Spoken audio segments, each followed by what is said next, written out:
spelling it, as I remember it. Well, oh God, here goes. At exactly 6 o'clock tonight, I returned home from work. My wife, Myra, was in the dressing room getting dressed for her party. I grabbed a bottle of champagne and headed upstairs. Rosito, the Spanish cook, was in the kitchen with Ramona, her Spanish sister, and Romero, and son.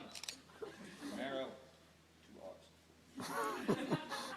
They were preparing a traditional Italian dinner. They were waiting for Myra and I to tell them when to start the dinner. As I climbed the steps, I thought to myself, I cannot believe it is my 10th wedding anniversary and I still love my wife so much. Myra was putting on the perfume I buy for her every Christmas. I buy it on purpose because it drives me crazy. I knocked on the door. 3 knocks. She opened it. I handed her a glass of champagne and toasted to the most beautiful wife a man has ever had for 10 years. She says, to the best man and best 10 years a beautiful wife ever had. We kiss, we drink, we toast again to the loveliest skin on the loveliest body that has not aged a day in 10 wonderful years. She says, to the most graceful hands that ever stroked the loveliest skin on the loveliest body that has not aged a day in 10 wonderful years. We drink, we kiss, we toast.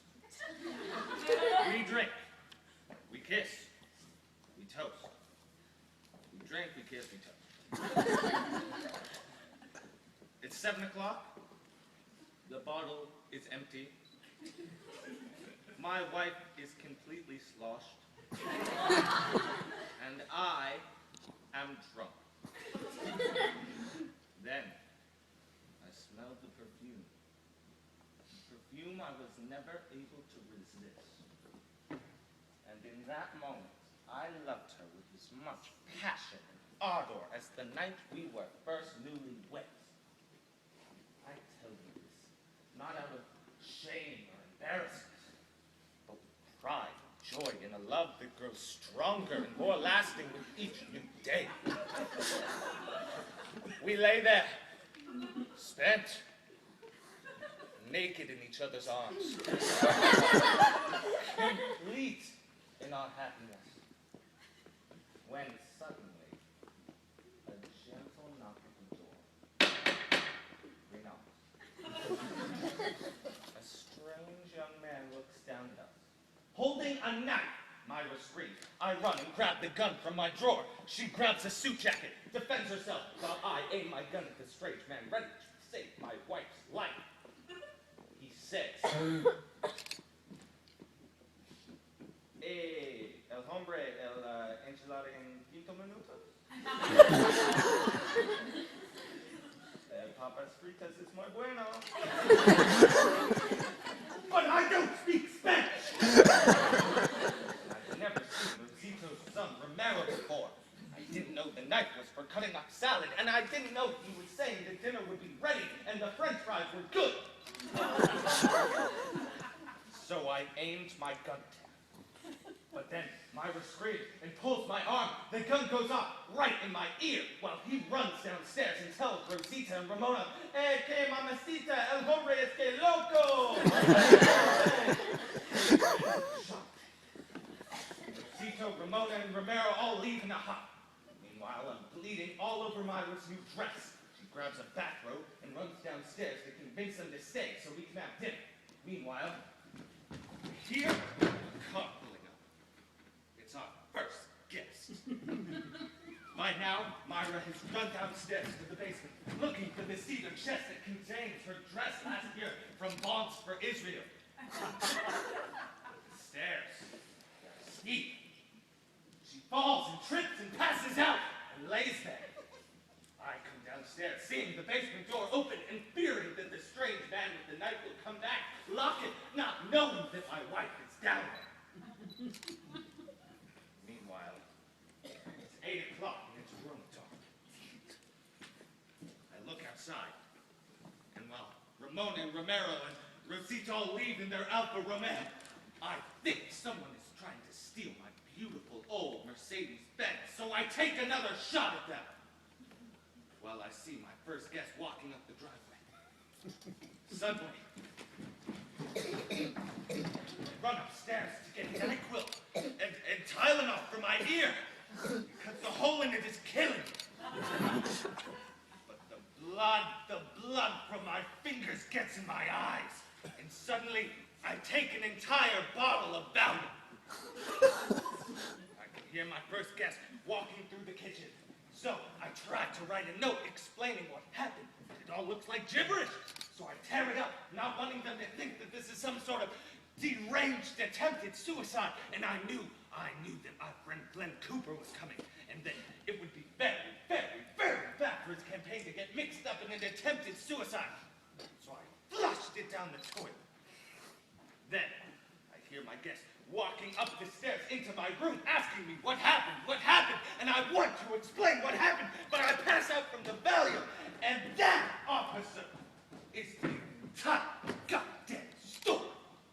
Just as sure as my name is Charles Lewis Brock.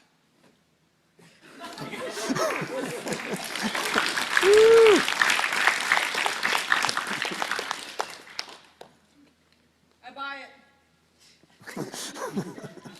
I buy the whole thing. No, I didn't believe it, but I buy it. You know why I buy it? Because I liked it. I liked it. That was enjoyable. See, I miss my husband, and I want to go home early.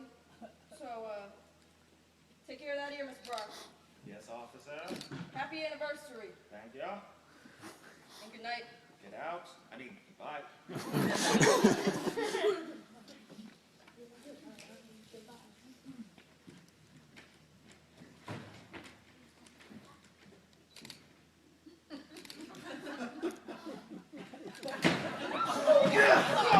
Where the hell did you come up with a story like that? Made it up. Of course you made it up, but when? When I was saying it. You don't even speak Spanish. I know, I made that up too. Just when I was getting bored with our marriage, he makes me fall in love with him all over again. Delaney! You, sir. I am impressed. I am thoroughly, deeply impressed. You have, without a doubt, the weirdest mind I've ever come across. You little turd, you could have gotten us all in jail for perjury. I know. That was the challenge. The ultimate chutzpah. Score! But what do you actually think happened to Charlie and Myra? Well, that's convenient. Okay. Hello? Charlie? Charlie? Charlie, are you okay? Yeah, we're all down here. Are you up to having some guests? Sure, we'd love to hear it. All right, we'll be up in a sec. It's Charlie. He wants to tell us the entire story. All right. I hope it's shorter than yours. Angel, I'll buy you 1,000 crystals. Open the